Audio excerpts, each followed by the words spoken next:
¿Qué hace? ¡Oh! ¡Tú eres idiota, eh!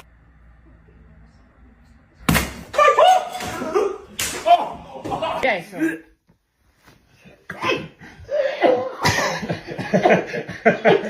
¡Ay!